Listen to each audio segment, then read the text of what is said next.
It's just before 5:45, and we have our own sports star here today. Legendary Gator football player and Hall of Famer Chris Doering is here to talk about something even more important than football, which even in Titletown, there are things more important. Tell me about the Keira Grace Foundation. Keira Grace Foundation is a group that the Dr. Lizardo started. Their children were diagnosed simultaneously with cancer. One of them lived, one of them passed away, and they've tried to turn this negative into a positive by helping create pediatric cancer treatment centers in developing nations such as the Dominican Republic, and it has really been a quick ascension with some very successful results already. Wow, so they were really moved by their own personal situation.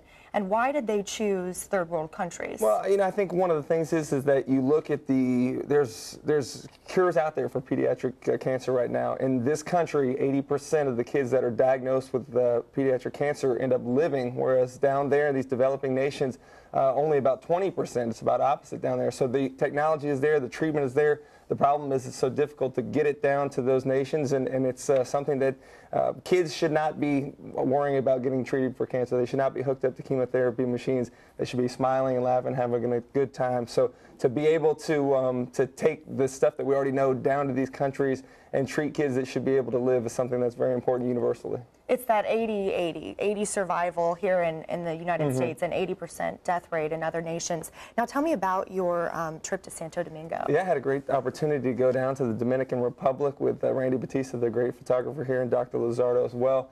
And getting a chance to see these children down there. There's one kid that I met that was 14 years old that had an opportunity to come on a bus by himself 2 hours in the morning to travel there to get his treatment at 8 a.m. They come from all over the place in that country. They're very grateful. I have pictures with these little kids where they're all throwing the ball with me and playing dolls and everything else. So regardless of what language you speak, I struggled with the language. I did read Clifford the Big Red Dog in Spanish. I struggled through that to them. But the kids all gravitated to what we were doing there. It was just great to see these parents.